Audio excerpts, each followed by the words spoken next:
Hey everybody, I'm Gina Hendrickson, and welcome once again to the FMC podcast, Life Unfiltered, where I continue a 4-week series entitled Pause. Living life nonstop is impossible, although we try to accomplish this day in and day out. We engage all we do at a breakneck speed that often leads to problems in our own health, the relationships that we cherish, and the work we try to accomplish.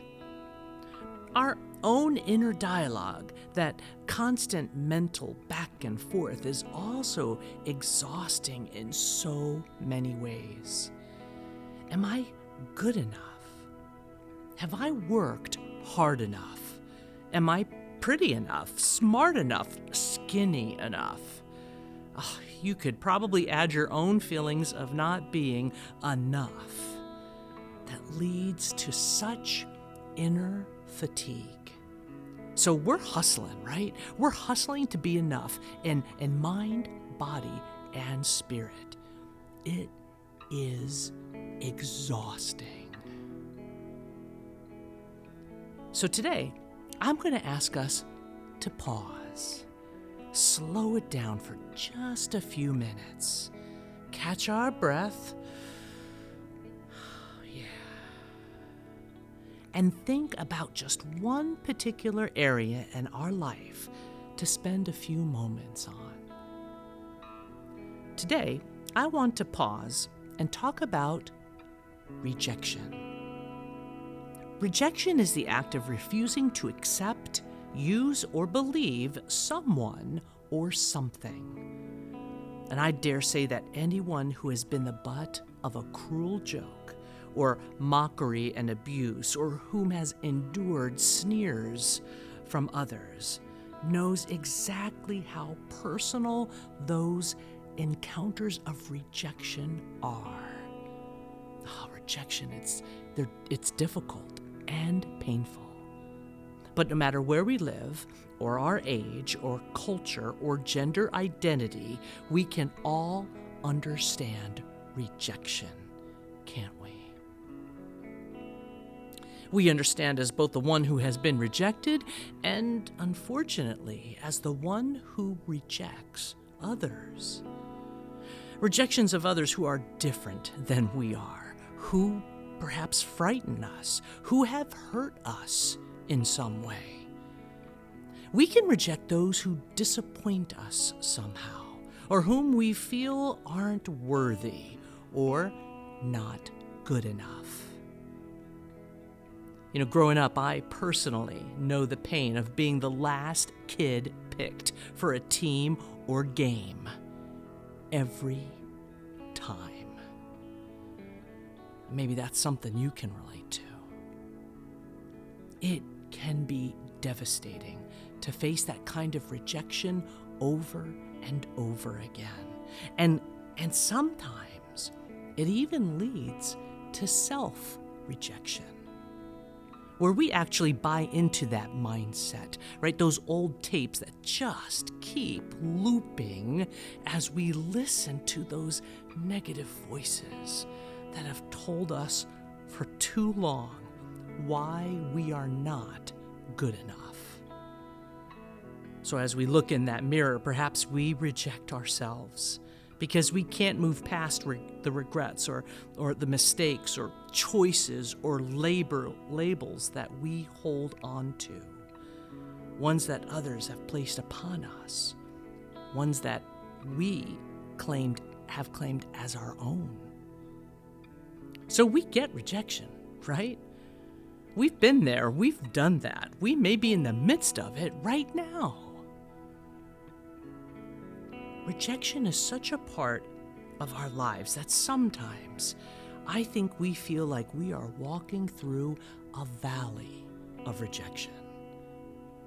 The people, they disappoint each other all the time. In our families, in our jobs, at school, our friends, in houses of worship, people disappoint each other all the time, leading to feelings of rejection, pain, anger, and frustration.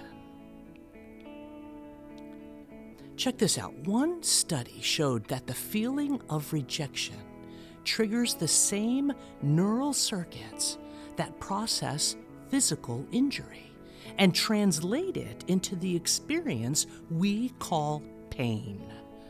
So this is why the human brain does not distinguish between a broken bone and an aching heart.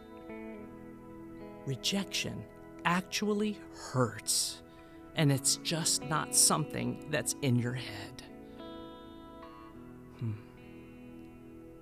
I think we can spend so much time trying to pretend rejection doesn't matter. But certainly it matters when someone in your family or school or at work has treated you poorly. And certainly it matters that people make horrible decisions that affect how others see themselves, their relationships, and the world. It matters that words we wish we had not said and actions we wish we had not done oftentimes reshape our path and future relationships. Rejection matters. Rejection matters because it creates jagged, painful, broken edges in our life, in our relationships, and in our community. But we must not allow the story to end there. No, because I believe all situations are redeemable. I believe that all lives matter, and I believe that all stories, even the most painful, are just one jagged piece within life's mosaic masterpiece of hope and possibility.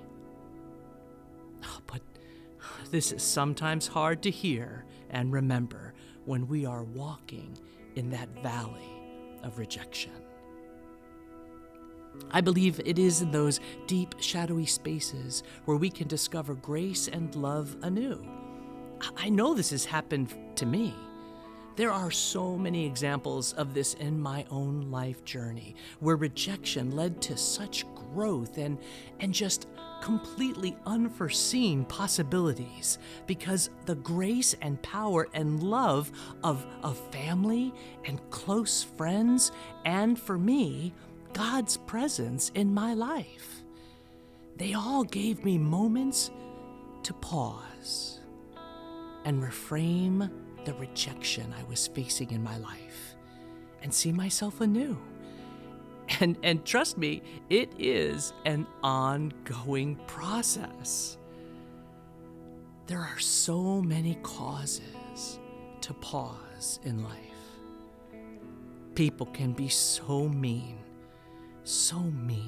even unmerciful in their words, actions, and judgment that leads to feeling like a reject, unworthy, and so less than.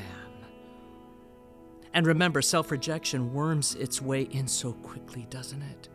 That inner dialogue, old tapes of not being good enough that haunt us and move us through that deep valley of rejection that is just so hard and lonely and, yes, painful.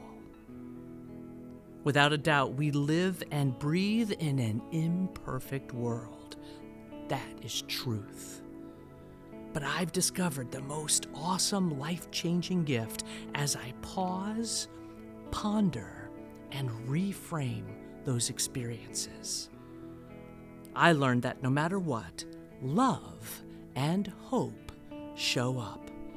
Because I believe and have faith that all situations are redeemable, all lives matter, and we are all broken, jagged pieces of love's beautiful, magnificent mosaic of hope and possibility.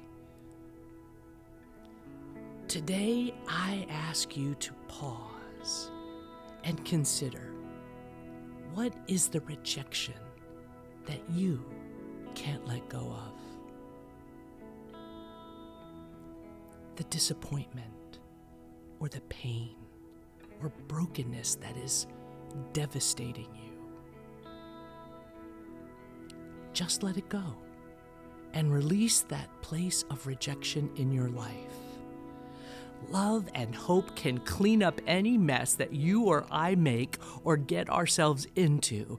Love of self and others, hope in endless possibilities that await us will see us through those valleys of rejection and brokenness. So, hear this today if you don't hear it from anyone else. You matter. Your life story matters. Love and hope is a gift worthy of pausing for each and every day. I hope you have a great week.